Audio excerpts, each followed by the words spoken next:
Mayor Moore, you started serving January 1, 2012. So looking back at, already what is a long career as mayor of Jeffersonville, what has been your most memorable moment? I've had a lot of fun. Most memorable moment, I don't know if I remember a specific moment. Of course, election night, you're sharing it with my dad was with us at that time, and 2011, November, and the election was very special. We were told 6 weeks before the election we were 18 points down, and actually they didn't tell me that. That's what their polling numbers, but they kept it from me, and we knew it was going to be a struggle, but. Going in on election night, getting that phone call, get down here, you've won. Big thrill. Was met with my mom and dad, and a little kid that grew up in Oak Park in Jeffersonville, whose dad and mom always told him stay out of politics because it didn't mix with the restaurant business, But when I did decide to run for mayor, my first phone call was to my dad. And, I needed to get his feedback, and he was kind of fed up the same way I was with some things, and, his words to me were go for it. And so the whole election in 2011 was a very, very busy time. My wife at the time and I knocked on a whole lot of doors, and, but come that first Tuesday in November in 2011, it was pretty special. So that was a big moment in time, just a change in my life, stepping away. I had been in Jerry's restaurant, the restaurant business for 30 years, and walking away from that and transitioning into the mayor's office. It was exciting. It was fun. I had some bumps along the way and made some mistakes. And as everybody's going to make mistakes, you better learn from them, and we did.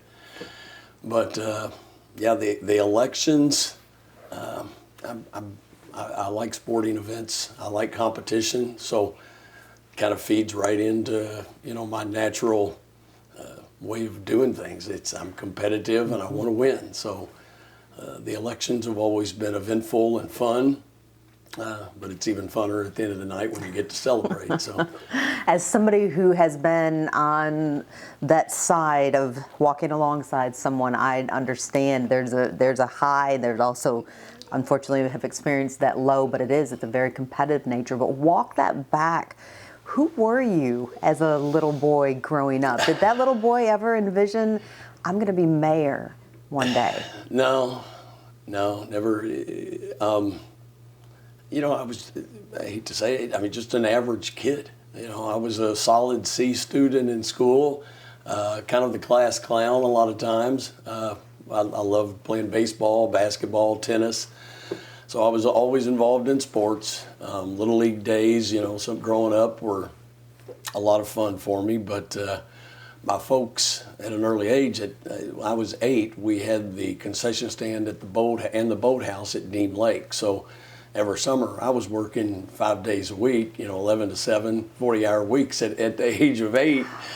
And it was good training for me, though. Dad and Mom wanted to make sure we knew what it was like to put in a tough day of work. And Dad bought a little farm on the outskirts of the city when I was probably, 10 or 12. But he used to have Chuck, my brother, and I, we used to go over there, and Dad planted potatoes, and when we got done picking the potatoes, he'd offer us to Harold Armstrong to, hey, you need some help baling hay, I'm going to send my boys over. So you were a hard worker. Oh, well, I don't know. If you talk to my brother, he'd probably disagree with you. But we stayed busy. We were very involved in sports, very involved in school. Our church, Cook Memorial Methodist Church, is still there on Allison Lane. But I was born here. Clark Memorial Hospital was where Mom gave birth to me, and came home to 306 Longview Drive. And Oak Park, everybody probably says this, but it was so special. I really felt like you had 30 sets of parents all around that subdivision, because no matter where you ventured off to, somebody was keeping an eye on you. And a lot of good memories. And, you know, my life has never really been in politics about Democrat or Republican. In the restaurant business, you know, you make friends with everybody and you don't take sides. And I just, you know, from time to time, people try and pull me one way or another. And political philosophy really doesn't play a role in what I do or what I think. I have to stop you there because you've been both. Yeah, yeah. How do you ensure that political philosophy doesn't rule? Because I mean, you have a big city. Yeah, well, I was elected. I was a little fed up with the local Republican Party back when I first ran for county commissioner, and just kind of pushed away from it and didn't agree with a lot of things that were going on. And Jerry's Restaurant was kind of a melting pot for politics. People wanted to come in and be seen and talk, and there were a group of people that asked me to run for county commissioner, and they were Democrats, you know, and they wanted me to run. And I went to my dad, and I'm like, Dad, you know, what do you think? And he, again, said, do it, go for it. And as soon as I got in, you know, I was arguing and disagreeing with Democrats. I was arguing and disagreeing with Republicans. So you were consistent. I'm right down the middle. And, you know, if you talk to me about my beliefs on things, you'd probably struggle to figure out if I'm a Republican or a Democrat. I think Clark County, for the most part, is a conservative area. Whether you're a D or an R, most people lean probably, you know, to the middle or conservative on issues. I certainly have some liberal leanings as well.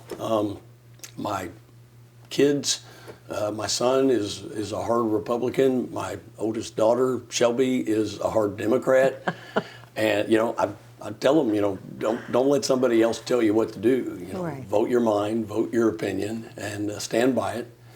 But in, you know, running the city of Jeffersonville, we are a growing big community, 50,000. But no decision made by the mayor in a city should have anything to do with, are you a Republican or are you a Democrat? And there's been a couple of times I've had people come up to me, you know, who've known me a long time, and they're like, I don't even know, are you a Democrat or a Republican? That's actually, I think I'll take that as a compliment, because you shouldn't be able to judge somebody by their political philosophies by the way they run the city. It has nothing to do with the decisions we're making for the city of Jeffersonville. Do people who've known you, and I mean, from decades ago, do they find it surprising in any regard that, I mean, you are known for being a straight shooter, you are known for not mincing words on where you stand? Is anybody who actually knows you and has known you surprised by that? No, and you know, I'm in a very fortunate spot because, you know, Jeffersonville is still a Democrat-leaning city, and I ran against a three-term mayor who was a Democrat, and we pulled a lot of Democrat votes. But for people who know me and say, you know, like what you're doing or why'd you do this, I've always been somebody that spoke my mind, and I don't try and insult anybody or make anybody angry, but I'm a firm believer in, you know, tell somebody what you think. And sometimes, you know, the leaders of both political parties might get upset with me. I don't care. You know, that fight for the downtown school, I was out getting petitions signed to build a downtown school. And, you know, I think I went on one of the news channels and said, hey, if you don't agree with me, don't vote for me. And I wasn't trying to be a smart aleck. I wasn't trying to be mean and nasty, but honestly, you know, vote for the person who thinks most like you. And if I offend anybody, I apologize, but that's not my intention. Let's go back to Jerry's Restaurant. For those who don't know, I mean, 50 years, 5 decades, Talk a little bit about that, and I know you already shared some of what you'd learned by being put to work by your father, but I mean, that was a family business that you eventually took over. Yeah, yeah. I was the youngest of 4 kids, and my early childhood, when my brother and 2 sisters were away at school, I was with Mom, and we're running and getting supplies or doing whatever. My early years of Jerry's Restaurant, I remember I used to love to sneak into the walk-in refrigerator cooler and steal strawberries. So I was around it. I was raised there. And Jerry's Restaurant was a 24-hour, 7-day-a-week restaurant. And in the 60s and 70s, it had a car hop, where the waitresses would come out to get your order. And there was 4 of us kids. And Dad was working 16-hour days. Very fortunate because my dad made a lot of sacrifices so my brother and sisters and I could end up where we have ended up. But Mom would throw us in the back of a station wagon because we hadn't seen Dad for a day or so, and they didn't want us inside the restaurant because we caused too much chaos. So Dad would come out and visit us at the car hop out back. But they put me to work there probably at age 12. I was working weekends, bussing tables and washing dishes, and that was what I did for spending money. So that carried on really from age 12 until after high school, and that's when I went into it full time. You said Dad was working long hours. Mom bundles all 4 kids into the car, and you visit at the car hop. You get to see your father there, I'm assuming for not long periods of time. How do you balance work with family? And we'll get to this in a moment, but I mean, relationships, especially now that you have a wonderful new one. Yeah, marriage is, the restaurant business can be tough on a marriage. When other couples are doing fun things on the weekends, that's the busy time of a restaurant. So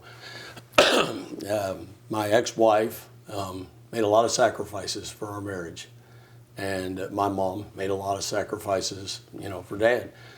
But when I had another restaurant over in Brownsboro Road in Louisville when I was first married, and I had bought Mom and Dad out in '95, so I was juggling 2 different restaurants, and I saw myself falling into the same pattern. Once my daughter Shelby was born, I was working day shift over on Brownsboro Road at the Wheel, and then coming over to 10th Street where Jerry's was on second shift, and if they were shorthanded there, I was finding myself falling into the same 16-hour a day patterns. And when Shelby was born, probably about 6 months into her new life, I just said I'm not going to do this. I'm going to sell the restaurant, the Will family restaurant on Brownsboro Road, and sold that, and so Jerry's Restaurant was the one and only, and still put in plenty of time there. And weekends were, you worked, you didn't take it off. So it does take a toll on a marriage. I had a very understanding wife, but as time goes by, sometimes relationships don't work. So I got divorced in 2013, and my kids, saw a dad that was now the mayor, and he didn't have much of a social life. It's tough to go out. I can't go out and eat at restaurants or have a drink. Eyes are always on you, and everybody's got a camera now. So I love my job, but you very seldom will catch me out after 5 o'clock in the evening, and come back here to the home, and this is where you generally find me. Was that hard for you going through? I mean, it's enough to be mayor of a big city, but to go through a divorce and then you're a bachelor, you're a single mayor. Was that ever difficult? Well, I was single, but I was 50 years old, yeah. And I don't think people want to see a 50-year-old man running around, and I really didn't have any desire to do it. But there were a lot of fun events that would happen in the city. You know, downtown has the wine walk, the chocolate stroll, you know, all these fun things. And, you know, the mayor is expected to be there, concerts on the river stage. I would go, but I was generally by myself. And, you know, a lot of times Puddin comes along with me to things. But, yeah, there are times when, you know, having a significant other is not only there just to give you comfort and reassurance, but it's nice to have. And after I went through the divorce, I did what probably a lot of people say: never again. Never again. No, not going to happen. And I was pretty content. But the older I got, I started thinking, you know, after about 4 or 5 years, you know what, I'm getting a little lonely. And I still got Puddin, but I'm like, you know, I'm kind of looking for something. But I was also the guy that didn't go out, so it's kind of tough to meet. Someone in your living room?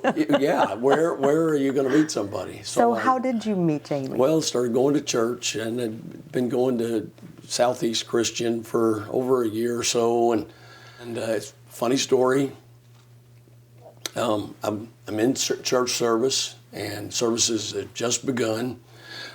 Excuse me, I'm really losing my voice. But the usher came down and needed 3 seats for some people that had just come in. Mike, do you mind? I'm like, I stepped up. I had 3 seats next to me, and he set these 3 people next to me.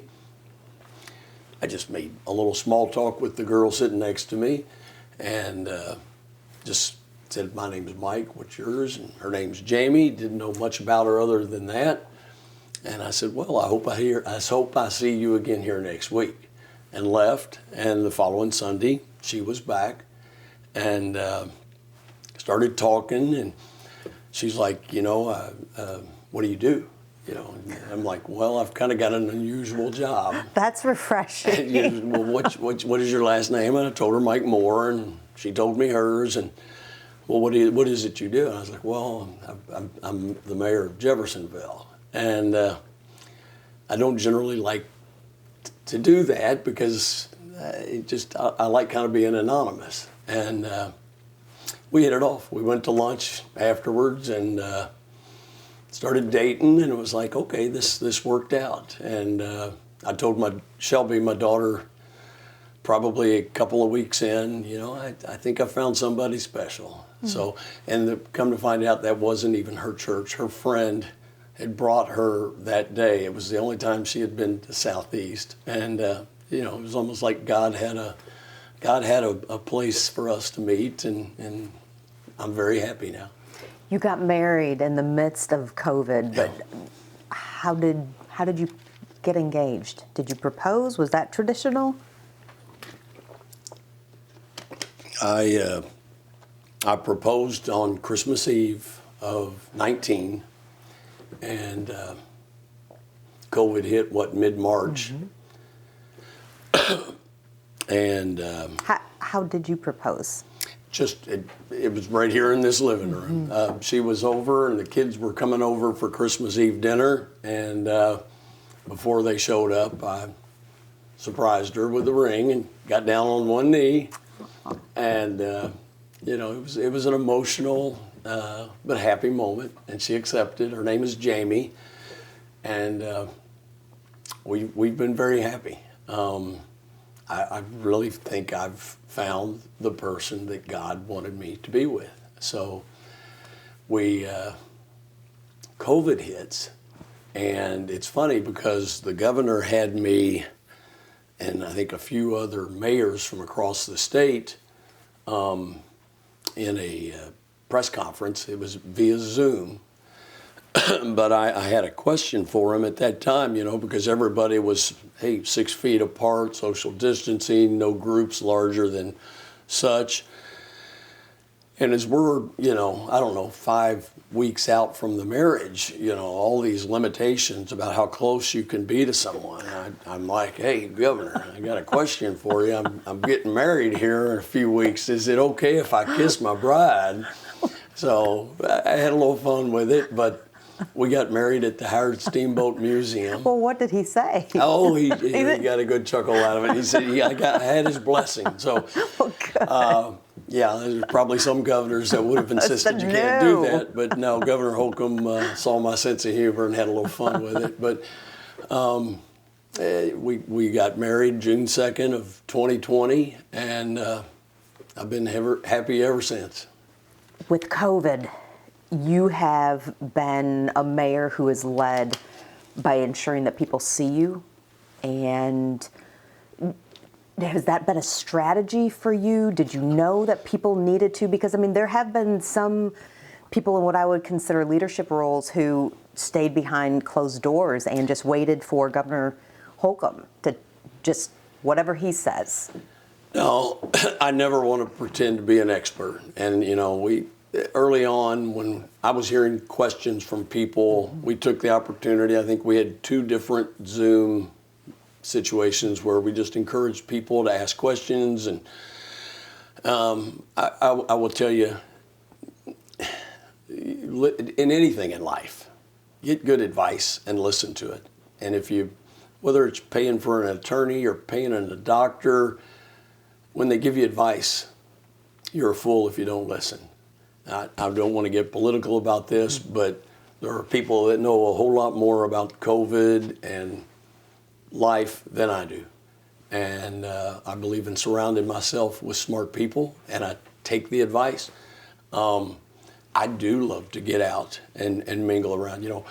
You will catch me probably a couple of times a week going through Kroger. It's relaxing for me, and I get the feedback, hey, what's on your minds? We've had, I think, 117 neighborhood meetings now since we came in, and the quickest way to fix a problem is to find out what the problem is before it gets too big. And why is that important, though? I mean, you're talking about going to Kroger and meeting with neighbors. Why not just there's a contact us form on the website. Send us an email with what your problem. Why is that so important? Probably because I'm the guy that would never go to that website and ask a question. Yeah. And Jerry's Restaurant was a great training ground for me. That's where everybody went to just talk, whether it was sports, politics, whatever. And I love that feedback. And there's a lot of times I'm being interviewed, and I have to apologize because I talk too much. Everybody's talks about what hobby do you have, and I'm like, I don't really have a hobby. Well, it dawned on me, I do have a hobby. I like to talk. But Jeffersonville it's a growing city, but it's still small enough where you run into your friends constantly. And when I was first elected, I said, I think we maybe place our elected leaders too high up on a pedestal sometimes. I don't want to be that guy. And, generally when I see people, call me Mike. I don't put that target on my head and call me mayor, because then everybody turns around, look, call me Mike. And, the restaurant being brought up, mom and dad, we're Jeffersonville people. And Jeffersonville people are friendly, they're very proud, and we've got some strong values that I'm not going to hide from. And the city we live in is incredible, and I love being the kid that grew up in Oak Park and ended up being the mayor of a city. And, the 3 kids that I've got are 22, 24, 26. They absolutely love, Jeff, the fun things that there are to do. When I was a young kid, if you graduated high school, a lot of people went elsewhere. There was really nothing pulling you back. And now there's so much to do around here, and so much fun and good paying jobs. And it's like, I take a lot of pride in that. We've built something really special here. What do you see? I mean, 21, with all of the challenges, and they're not over. We know that. The challenges aren't over. I mean, it was the overused term of, I think, maybe the decade, unprecedented what happened once COVID was introduced into the midst. But here we are. There's been so much growth in Jeffersonville. What's the outlook for 22? Our outlook's fantastic, and people may get tired of me saying that, but honestly, we're a city that international companies are looking at. So we're not just competing with to get a company to move from the next town over. We're getting Japan, Sweden, Germany, companies that are coming in here and, putting down large investments and providing jobs for people in our community. I know COVID's been difficult. I hate to hear that it looks like another wave is coming, but, who hasn't dealt with struggles in their life?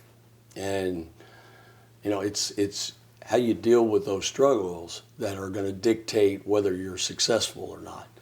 I had some struggles early on in my life.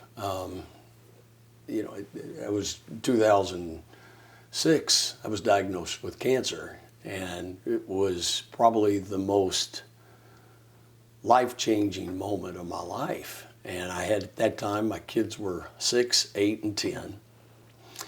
And I was diagnosed with stage 3 cancer. I had just announced I was running for county commissioner in '06. And the outlook wasn't good. And the doctors, we went around and got the advice and, what is the outlook. And the chemotherapy doctor told me to go home and tell my kids, you're not going to be around in 12 months. That's a tough blow to take, and to think, okay, you're trying to build something up for your children, and to be told, you're not going to be around 12 months from now. If you can hear that, and you can fight back and beat that, nobody's ever going to throw something else at you that you can't handle. And COVID, as difficult as it is, we're going to get through it. Bad things are going to happen. Don't lose the faith, and keep a smile on your face, because whatever comes your way, you've dealt with bad things in the past, tough things, you'll get through it, and you'll be stronger because of it. Here I am 15 years later. That doctor was wrong. I got a little satisfaction out of, beating him on his own words. My preacher at the time was telling me the same thing. Mike, I think you really need to have that conversation with your kids. And I wouldn't do it. And did you ever tell them? We didn't share with the kids. They knew I was going through cancer. They didn't know it was stage 3. They didn't know the diagnosis was so grim. May I ask what kind? It was squamous cell in my neck and throat. That's why I drink water and have cough drop constantly. The radiation burnt my saliva glands out, so you always see me with a cough drop or a bottle of water. I get a little dry-throated. But here locally, they didn't give us much hope. And I ended up going down to Houston, Texas, and spent the summer of 2006 there at MD Anderson. And we beat it. And my philosophy was, they were telling me to conserve your energy, get rest. And I'm like, no, I'm going to run, I'm going to lift weights, I'm going to swim, I'm going to do everything I can to make my body and mind strong, because I figure the stronger I am, the more apt I'm going to be to fight something off. I walked out of MD Anderson October 6th. It was my daughter's birthday, and it's the day we both celebrate now as her birthday and my new birthday. I walked out 2006 of October 6th, a month before the election for county commissioner. I was bald. I was about 40 pounds skinnier.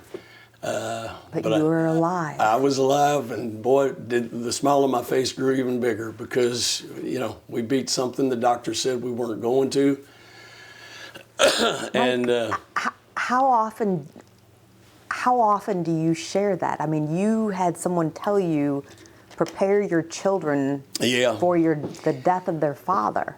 Yeah, but we didn't want the kids to know, because I did, my 6-year-old son at the time was, even at that young age, he was a pretty good ball player.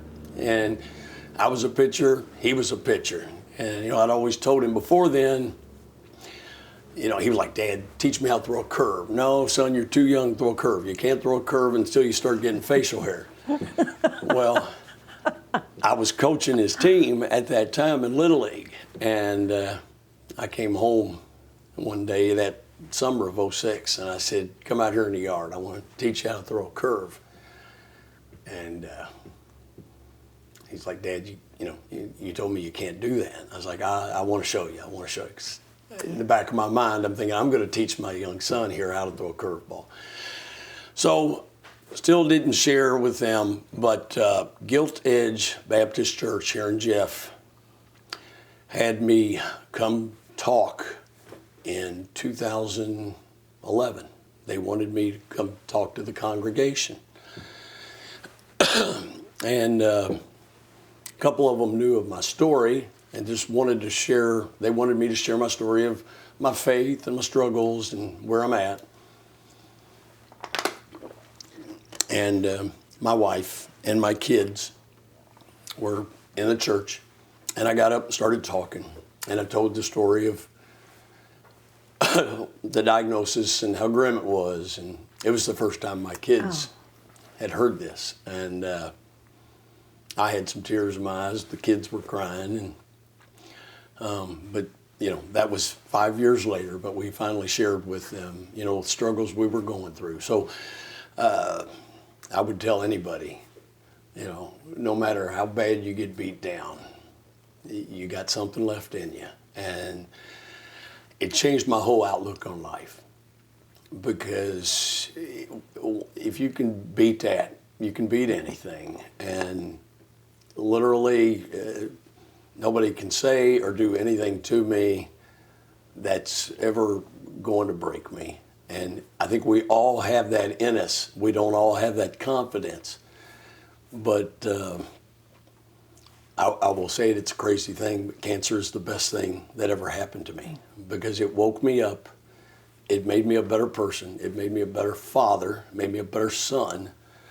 And, you know, anything that comes at me City Hall-wise, we can handle.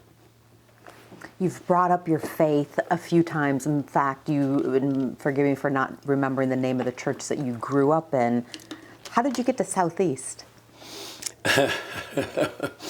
Well, I started going to First Christian Church on Middle Road a number of years ago. Great church. Still very close with a lot of the people. When I went through the divorce, my ex-wife had asked me not to come back to that church. That was her church. And I was respectful for that. And for about a year, I had people asking me, hey, come back to the church, come back to church. And my ex-wife wasn't going, and so I started going back. And church, to me, you know, if I go to church, I just want to be Mike. And sometimes if you're the mayor and you're going to a smaller church, you know, people want to, they've got questions and they've got some issues, and, you know, and I was regularly saying, well, why don't we talk about this tomorrow? Why, you know, can we talk about this later this week? I'll meet with you. But that's one of the issues with being the mayor in a small town is I wanted to go to church and talk to God and listen to God. And it just got to be a point where that was kind of difficult to do.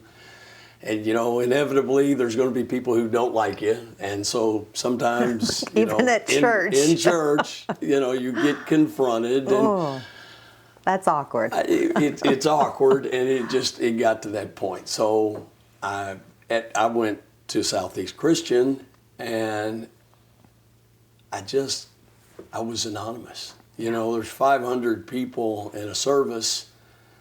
I don't think people knew who in the heck I was, and I was like, I kind of like this. It's good music, good, you know, the sermons are usually very powerful, and I was coming out of there feeling really good, and that became my church. It just, that gives me my 1 hour a week of comfort and reassurance. There are a lot of mayors who are inactive, let's say, on social media. I can't say that there are a lot of mayors who have a dog who has social media accounts. Yours does. Puddin is, I mean, has to be the most well-known dog, at least in this city. What's her story? Puddin came to me at a time when my kids saw their dad, who had just been divorced a few months earlier and looked kind of lonely. And my children had said, "Dad, you need to adopt a dog." And we went to the J.B. Ogle Animal Shelter, which is now the Jeffersonville Animal Shelter. And I had seen this picture of this dog. At that time, her name was Bailey. And we went there, and she was out actually getting groomed at the time. So we waited around a few minutes. And when she gets there, she walks straight over to me. I'm standing in the parking lot. And she plops down at my feet and turns her head and looks up at me. I was like, oh, I'm a sucker here. This dog's going home with me. It's over. So Puddin, from day one, it's just like wherever I go, she is followed. She truly is a rescue dog, and she knows she's gotten a second chance. That's what I always love to say about our animal shelter. Everybody deserves a second chance, and those dogs that are in there waiting for a new home, I can't imagine my life without Puddin, because she was there through some lonely times, and she kind of became my best friend and my therapist all at the same time. But she comes to work every day.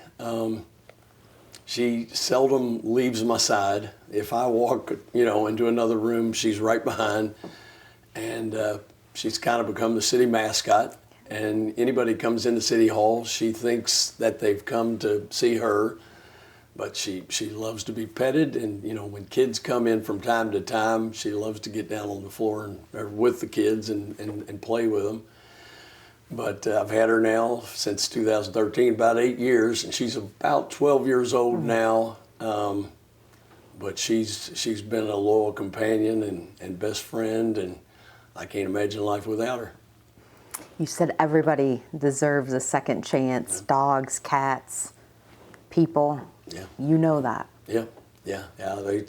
I've told my kids many, many times, don't be afraid to make a mistake. And they generally, I have a conversation up at the Jeff High with the high school students from time to time, but step out of your shell, be bold, take a chance. You're going to make mistakes. And don't beat yourself up when you do, but you better learn from them. And I've told my kids many times, I should probably be the smartest man in Clark County because I've made so many mistakes and learned from those mistakes. But, second chances, where would we be if we didn't get them? Because nobody's perfect. And, somebody wants to, I don't like people that judge. That's a little pet peeve of mine, because we are all flawed. And I don't know at what point in my life it struck me, but I don't care how somebody lives. I don't care the choices they make. If it makes them happy, they should do it. And that's not a political statement, that's a life statement. So it's, the old words, if you don't have something nice to say, don't say anything at all. I think we all should live by those words. And again, the next time you're thinking about, why is that person doing that? I don't like that. You know what? Whatever that is, it's making that life work for that person. Quit judging them. Couple more questions. You live in a little slice of heaven here on the Ohio River in Jeffersonville. How did you pick this spot? Well, my brother lives 3 doors down, and this house, very small house on a 27-foot wide lot. I call it the whole 9 yards. But it was just a fish camp that a couple that lived in Louisville used to come over on the weekends, and they decided they were going to sell it. The house really wasn't much to look at, pretty run down. I tore the walls out, tore the floor out, tore the ceiling out. But I've got an incredible view over here of the Louisville Water Company and the water tower over here, and kingfish, and just it's a bevy of activity, especially in the summer months when the boats are all out. But came across this house and had another house on Court Avenue, which I loved, but it was a 4-bedroom house. This is a 2-bedroom house, much smaller, and as I'm getting older, I thought I don't need as much square footage. So fixed this all up, and I love being on the Ohio River. I'm not a boater, but I love to watch the boats. And I discovered down on the beach here 2 years ago, kind of cleaning up a little bit, I looked out, and Puddin, who's down there with me, is standing out in the river. And I thought, well, that's odd. What's she doing? And come to find out, Puddin's a water dog. And I'd had her all these years and never knew until 2 years ago. But one of the things that we do at least 2 or 3 times a week in the warmer months, I'll just go down there and sit, and Puddin just walks out into the river and just walks around. She never gets above her chin, but she just enjoys sitting out there in the river, and that's her happy place. So this home has proven to be, a nice spot for me. It's 1,300 square foot, but I look out my front deck here, and I've got the Ohio River, and very low maintenance. Don't even have a single blade of grass here, and I'm 1 mile away from my mom. I'm 3 doors down from my brother, and kind of in the middle part of the city of Jeffersonville, so I'm pretty happy.